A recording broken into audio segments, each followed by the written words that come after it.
Ngayong araw nga pala mga katalaba ay pupunta tayo sa Puerto Princesa City upang mamili tayo ng mga konting gulay dito at tulad ng mga sibuyas, bawang at carrots mga katalaba. Dahil wala na tayo dito sa ating pwesto, kaya bibili tayo sa Puerto. At yan nga mga katalaba ay sinuot ko na yung aking jacket pati pantalon para hindi tayo masyado mainitan sa pagbiyahe.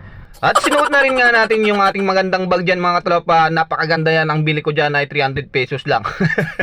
At ipapakita ko sa inyo mga tropa yung aking lisensya na malaki. Sobrang laki ng lisensya ko mga tropa. Kaya hindi tayo inuhuli sa bayan ng mga HPG or mga pulis dahil mayroon tayong lisensya na malaki. At sinuot ko na rin yung aking helmet. At let's go mga tropa. Huwag na natin patagalin. At dito na nga tayo sa likod. At tinanda na natin yung ating sasakyan na si Brando.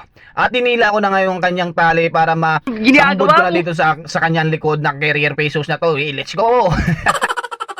At yun na nga mga tropa, ay paalis na tayo at niwaswasan ko nga para makarating agad tayo sa Puerto Princesa City. At nandito na nga pala tayo sa bundok na napakaganda ang pagkahiwa. Ginagawa mo? At nandito na nga pala tayo sa Barangay Santa Lourdes mga katropa. At di fast forward ko na nga pala yan mga katropa. At nandito na nga pala tayo sa Toyota, sa Tagboros. Sobrang gaganda ng mga sasakyan dyan. Balang araw ay tatrabaho tayo dyan bilang isang tagapunas ng kanilang mga sasakyan. At nandito na nga naman ulit tayo sa Barangay San Jose na madalas sulihan. At kapag wala kang lisensya mga tropa, bantay ka at shortcut ka lang din.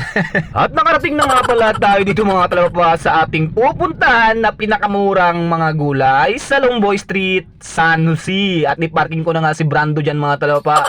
At bago ang lahat ng mga tropa ay pumunta muna ako dito sa binibilihan ko ng Boko Juice mga tropa dahil sobrang tamis nito sa kanila at saktong-sakto talaga sa pagtimpla at sobrang sarap sa pakiramdam kapag uminom ka ng Boko Juice.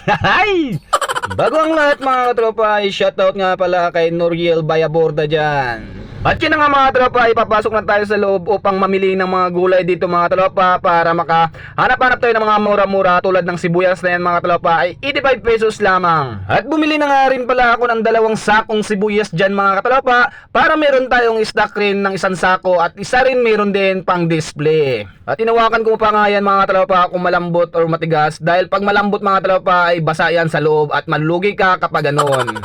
Kailangan mo rin talaga mag-i-check ang lahat ng bibilihin mong na mga gulay o rekado para hindi ka malugi sa iyong pwesto. At yun na nga mga tropa, ay pinakilo ko na nga yung 2 sako na yan kung magkano ba ang babayaran natin. Ang total na babayaran natin dyan mga tropa ay 2,900 pesos at binayaran ko na rin agad-agad para makahanap pa tayo ng mga gulay sa iba.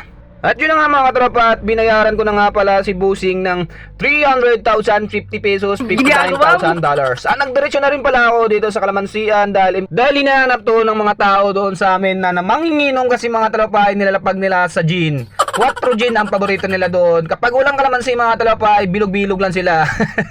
At yun na nga mga tropa, ang kilo ng kalamansi dito mga tropa ay 90 pesos at bibili tayo ng 300 pesos lamang para pang-alalay doon sa ating pwesto. At binayaran ko na rin nga pala ito mga tropa para hanap naman tayo sa iba ng ating bibilihin. Let's go mga tropa, huwag na natin patagalin. At nandito na rin nga pala tayo sa carrots mga tropa. Sobrang ganda nga ng pagka-display nila dito ng mga carrots. At bibili rin tayo ng carrots kahit sobrang mahal nito mga tropa. No choice kasi mga tropa dahil bibili taga ng tao kapag wala talaga.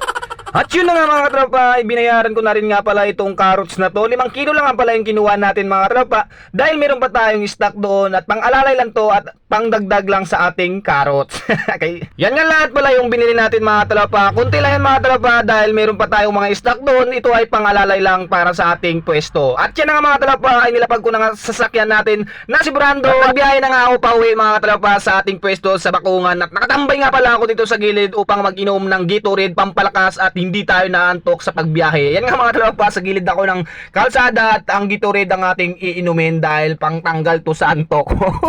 Fast forward nga natin mga tropa at nandito na nga pala tayo sa ating pwesto upang i-display natin ang ating pinamili sa bayan. At yan nga mga tropa, i-display ko na nga pala tong luya na to mga tropa. At wala ko nga pala to na i-video kanina dahil sobrang daming tao na kaya mga tropa kapag sobrang daming tao at naga-video ka.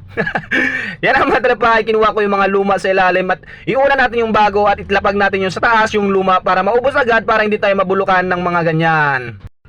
At tapos ko naman yan mga tropa ay kinuha ko na yung kalamansi at nilapag ko na rin sa kanyang lalagyan upang makita ng mga manginginom dito sa akin ay mayroon ng kalamansi at bibilihan sila ng mga 4 gin dyan sa loob ng tindahan. Kapabilang nga pala dito ng aking talipapang grocery na kay Idol Busing.